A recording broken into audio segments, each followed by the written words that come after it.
Hello दोस्तों, आज हम बात करेंगे लंग कैंसर के बारे में, जो कि कैंसर्स में सबसे ज़्यादा डेंजरस और सबसे ज़्यादा प्राण घातक माना जाता है। ये कैंसर क्या होता है, कैसा होता है, किसको होता है, क्या इसके सिम्टम्स होते हैं, कैसे इसके डायग्नोसिस किया जाता है और कैसे इसे ट्रीट किया जाता है, इसके बेसिक्स पर आज हम बात करेंगे। इन सारे टॉपिक्स पर डिटेल में हम सेपरेट वीडियोज़ में डिस्कशन करेंगे, पर आज इनका एक ब्रीफ ओवरव्यू करेंगे ताकि आपको एक बेसिक आइडिया हो जाए लंग कैंसर के बारे में। टॉपिक पर जाने से पहले जो लोग हमारे चैनल पर नए हैं उन्हें रिक्वेस्ट करूँगा कि चैनल को सब्सक्राइब करें, वीडियोस को लाइक करें, शेयर करें, फॉलो करें, कमेंट करें पूरा।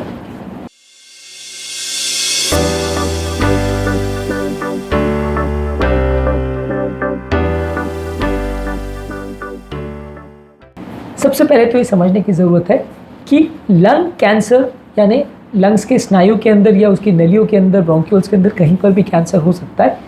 ये सबसे डेंजरस फॉर्म्स ऑफ कैंसर में होता है, क्योंकि ज़्यादातर केस में इसका बहुत ज़्यादा कुछ ट्रीटमेंट नहीं होता और ज़्यादातर जब ये डायग्नोज होता है, मेजॉरिटी ऑफ द केसेस में इस लेवल पर ये ऑलरेडी पहुंच चुका होता है कि इसका ट्रीटमेंट पॉसिबल नहीं है।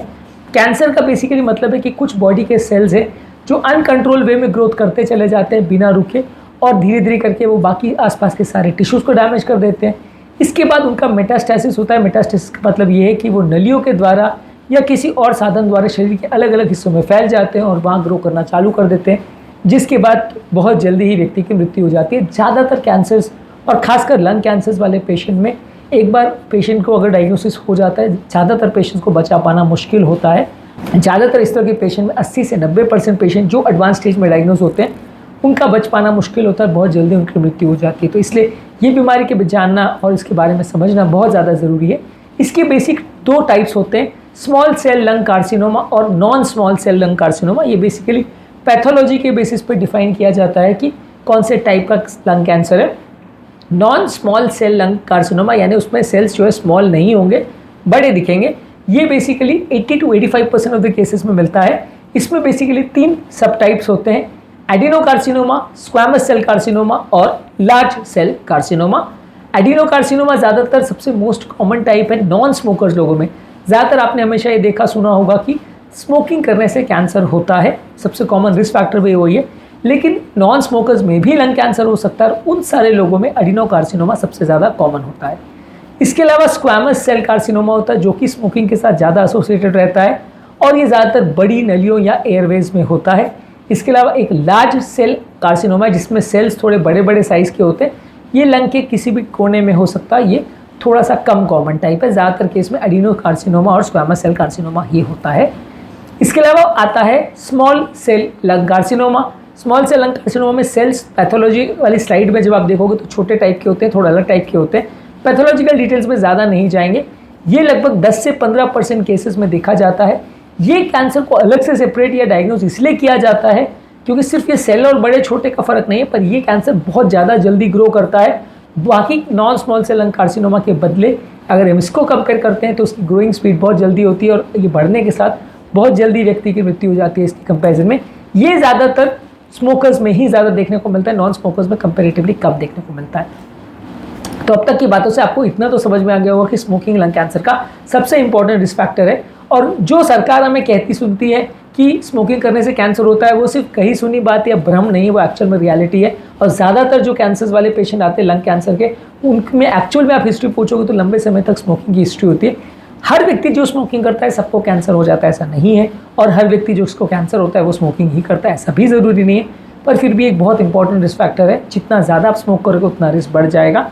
जितना ज़्यादा आपकी बॉडी उसके लिए प्रोन होगी, आपकी बॉडी के सेल्स उसके लिए थोड़े ससेप्टेबल होंगे या उसमें होने की क्षमता होगी जेनेटिक लेवल पर, उतना कैंसर होने का चांस ज़्यादा होगा। ज़्यादातर कैंसर के रिस्क फैक्टर्स में स्मोकिंग खुद करना या परिवार में कोई और स्मोक कर रहा है और आप उसका स्मोक इनहेल कर रहे हो, वातावरण में मौजूद पोल्यूटेंट्स खासकर एस्बेस्टोस और कुछ कार्सिनोजेंस, इसके अलावा किसी को अगर फैमिली हिस्ट्री हो लंग कैंसर की या कुछ जेनेटिक म्यूटेशंस हो, तो इस तरह के लोगों को लंग कैंसर ज़्यादा हो सकता है, जिसमें स्मोकिंग और पोल्यूशन सबसे बड़े रिस्क फैक्टर्स हैं। ज़्यादातर इस तरह के लोगों को लंग कैंसर में कोई पेन या कोई सिम्टम्स ज़्यादातर केस में नहीं होते हैं। लंग कैंसर वाले पेशेंट्स को खासकर जो खांसी वासी भी होती है वो भी काफ़ी बार एडवांस स्टेजेस में होती है, इसलिए इस तरह के पेशेंट में जांच कर पाना, डायग्नोज कर पाना बड़ा मुश्किल होता है। बहुत ज़्यादा विजिलेंस रखने की आवश्यकता है। और सबसे बड़ा इस बीमारी का प्रॉब्लम ये है कि ज़्यादातर केसेस तब डायग्नोज होते हैं जब वो ऑलरेडी अनट्रीटेबल लेवल्स पर पहुँच जाते हैं। इसलिए इसको बहुत डेंजरस माना जाता है। ज़्यादातर इसके सिम्टम्स में लंबे समय तक अगर खांसी चल रही है, खांसी में ब्लड आ रहा है, ज़बान में से आवाज़ जो निकल रही है वो चेंज हो गई, छाती में दर्द हो रहा है, सांस फूल रही है, बिना कारण के वज़न कम हो रहा है, बहुत सुस्ती लग रही है, बार बार श्वास में इन्फेक्शन हो रहा है, लंग्स में पानी भर रहा है, ये ज़्यादातर इसके फीचर्स होते हैं। लेकिन ज़्यादातर ये सारे ही फीचर्स तब होते हैं जब कैंसर का साइज बढ़ने लगता है और वो आसपास की जो नलियाँ हैं, जो टिश्यूज़ है, उनको चोक करने लगता है और वहाँ पे नलियाँ या ब्रोंकियोल जब बंद हो जाते हैं, ब्लड वेसल बंद हो जाते हैं, तब ये फीचर्स ज़्यादातर देखने को मिलते हैं। इसलिए बहुत सारे लंग कैंसर के केसेस अपने अर्ली स्टेजेस में मिस हो जाते हैं। ऐसे में जब किसी और कारण से आप पेशेंट का एक्सरे या जांच करते हो तो काफ़ी केसेस पिकअप होते हैं। इन्वेस्टिगेशन में X ray, CT scan, PET scan और बायोप्सी ये ज़्यादातर यूज़ किए जाते हैं लंग कैंसर के डायग्नोसिस के लिए। ज़्यादातर इनमें स्टेप वाइज हम चलते हैं कि पहले एक्सरे किया, फिर सीटी स्कैन से उसको कंफर्म किया, बायोप्सी निकाल के कंफर्म किया, पेट स्कैन से उसका ये देखा कि कैंसर कितना फैला हुआ है, कितना एक्टिव है और फैलने के कितने चांसेस है। तो ये सारी चीज़ों को जांचों द्वारा कंफर्म किया जाता है। तो सबसे पहला और इजी इन्वेस्टिगेशन एक्सरे, फिर सीटी, फिर बायोप्सी या पेट स्कैन। ज़्यादातर इसका ट्रीटमेंट सर्जरी अगर पॉसिबल है और कैंसर अगर नहीं फैला हुआ है तो सर्जरी से जो हिस्सा कैंसर से अफेक्टेड है उसको निकाल दिया जाता है, जिसमें सक्सेस होने के चांसेस अच्छे होते हैं अगर कैंसर अर्ली स्टेजेस में है। तो एक बार कैंसर अगर बड़ा हो जाता है, फैल जाता है, तो काफ़ी केस में कीमोथेरेपी द्वारा ट्रीटमेंट किया जाता है, रेडिएशन थेरेपी द्वारा किया जाता है, इम्यूनोथेरेपी द्वारा ट्रीटमेंट किया जाता है, टारगेटेड थेरेपी होती है, या इन सारे अप्रोचेस का कॉम्बिनेशन यूज़ किया जाता है। अगर केस अर्ली डिटेक्ट हो जाता है तो लोगों के बचने के चांसेस अच्छे होते हैं। एक बार कैंसर अगर एडवांस स्टेज में पहुंच गया तो ज़्यादातर लंग कैंसर के पेशेंट ज़्यादा सर्वाइव नहीं कर पाते हैं। ज़्यादातर लंग कैंसर के पेशेंट कोई अलग अलग केसेस में कोई 6 महीना, कोई 1 साल, कोई 2 साल, कोई 3 साल इतना सर्वाइव कर पाते हैं। अलग अलग केस में सर्वाइवल रेशियो अलग अलग हो सकता है। इस बात पे डिपेंड करेगा कि कैंसर किस स्टेज में डिटेक्ट होता है, कितना फैल चुका है, या डिटेक्ट होने के बाद कितनी जल्दी फैलता है और दवाओं ट्रीटमेंट को कितना ज़्यादा रिस्पॉन्ड करता है। कैंसर से बचने के लिए इंपॉर्टेंट टिप्स और इससे डायग्नोज करने के लिए और उसके ट्रीटमेंट के इंपॉर्टेंट इश्यूज़ पर, लंग कैंसर पर हमने ऑलरेडी सेपरेट वीडियोस किए जो कि आप हमारे चैनल पर देख सकते हैं। आज का टॉपिक सिर्फ एक ब्रीफ ओवरव्यू था लंग कैंसर के बारे में। इसके सब टॉपिक्स या सारे पॉइंट्स पर हम सेपरेट डिस्कशन करेंगे। यदि आप बाकी तरह के कैंसर जैसे breast cancer, colon cancer, prostate cancer, इनके बारे में भी जानना चाहते हैं तो इस पर भी हमने सेपरेट वीडियोस किए हैं आपकी जनरल इन्फॉर्मेशन के लिए।